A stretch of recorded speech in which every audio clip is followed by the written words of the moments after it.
Amigos, seguramente se han preguntado cuáles han sido los principales efectos que ha tenido el coronavirus sobre la economía. Para hablar de este tema hemos conversado con Alejandro Díaz de León, quien fuera el gobernador del Banco de México, con una interesante conversación. Aquí algunos extractos. Alejandro, ¿qué sucedió cuando ganó Donald Trump la presidencia de los Estados Unidos y amenazó con imponer aranceles a nuestro país? ¿Cómo enfrentaron esta crisis? Bueno, como tú apuntas, el Tratado de Libre Comercio, que es clave para nuestro país desde hace muchos años. Hay pocas cosas más estructurales en México en materia económica que el Tratado de Libre Comercio, que ha permitido una integración en la región muy importante y un crecimiento de la actividad exportadora muy significativo. Así que cuando uno de los socios comerciales tiene dudas sobre el futuro de la misma, es un choque muy importante. Tuvimos un ajuste de tipo de cambio muy importante, llegó a depreciarse cerca de 20% respecto al año anterior. Además coincidió con un entorno complejo en el que también subieron los precios de los combustibles y realmente la economía estaba sujeta a un choque significativo y había que transitar con orden. ¿Qué significa transitar con orden? Que las presiones inflacionarias que se generaron fueran transitorias y que no afectara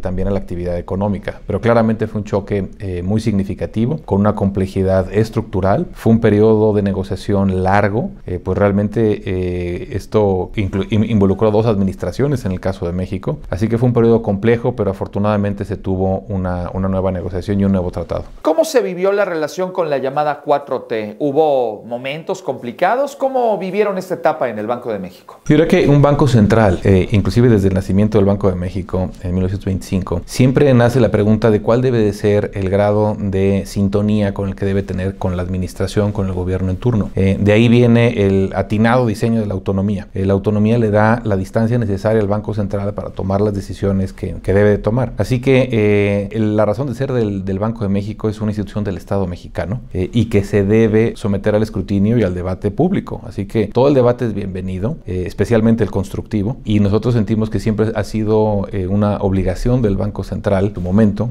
cuando me tocó, explicar el qué y el por qué se hacen las cosas y por qué los bienes públicos que el Banco Central provee son esenciales para un crecimiento sostenido y un desarrollo de la economía nacional. ¿Cómo afectó el COVID en un inicio a la economía mexicana? ¿Cómo se vivieron también estos momentos de incertidumbre? Yo diría que no solo en México, sino en todo el mundo. Fue un tiempo de mucha angustia, de mucha volatilidad, cuando inclusive el mercado de valores gubernamentales del Tesoro norteamericano se vuelve ilíquido y se vuelve difícil de ejecutar transacciones, como sucedió en esas semanas. Eso significa que el resto de los mercados financieros están pasando por un momento de mucha volatilidad y angustia. En el Banco de México adoptamos medidas de financiamiento.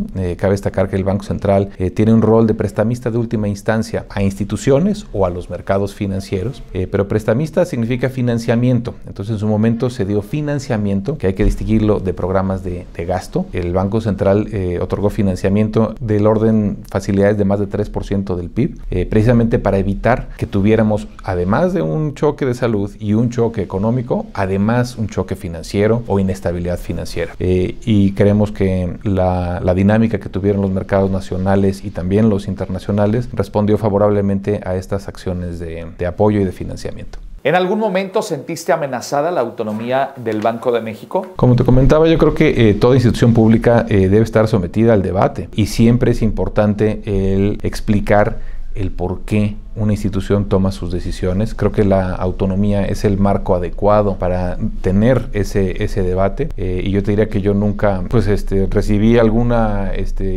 sugerencia de tomar algún tipo de acción o medida particular. Yo creo que en el debate se enriquece y permite explicar lo que se hace, y el Banco Central en su momento tomó las medidas que consideró más oportunas. ¿Cuáles han sido los principales efectos del COVID en la economía? El COVID, llevamos ya cerca de 2 años con el COVID y sigue teniendo efectos muy importantes. Ha sido un choque sin precedente, ha sido pues realmente muy particular, con fases muy contrastantes. Primero de una angustia financiera muy marcada, después de cierta estabilidad en los mercados financieros, pero de una contracción económica muy significativa. Muchas actividades tuvieron que cerrar por completo ante el desconocimiento del contagio, la mortalidad, etcétera. Se pensaba en un principio que podía tener tintes de una gran depresión a nivel global. Muchos de los estímulos se pusieron en marcha, sobre todo en las economías avanzadas que tienen más margen de maniobra. Fue muy cuantioso y pasamos muy súbito de una contracción en el el 2020 muy pronunciada a una recuperación acelerada cuando aparecieron las vacunas, se dieron los estímulos en el 2021, que inclusive sentó las bases para una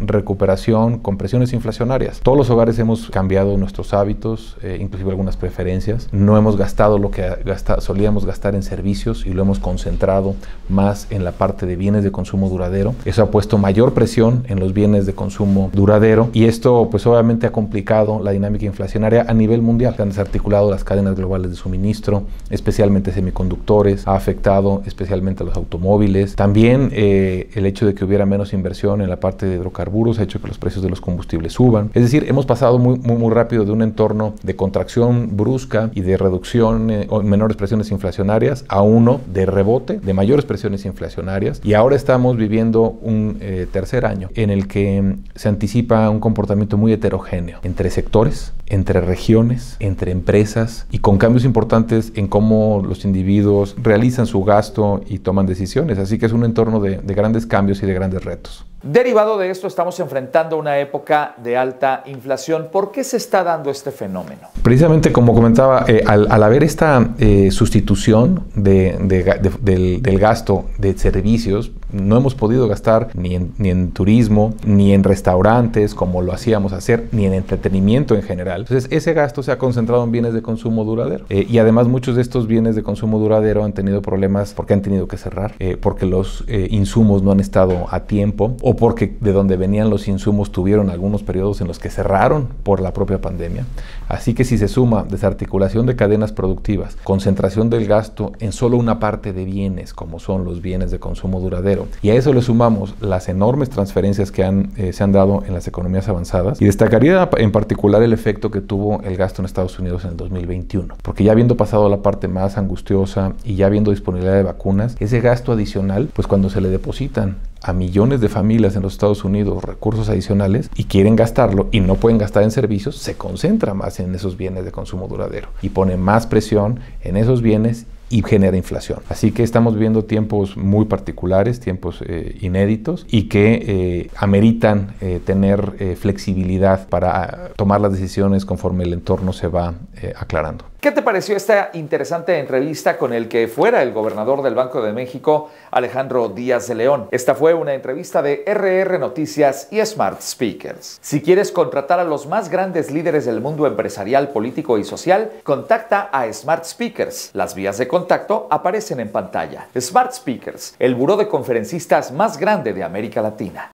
Si tú quieres contratar a los más grandes líderes del mundo empresarial, social y o político, contáctanos en www.smartspeakersweb.com o llámanos al teléfono 5550 4740 00. Smart Speakers, el buró de conferencias más grande de Latinoamérica.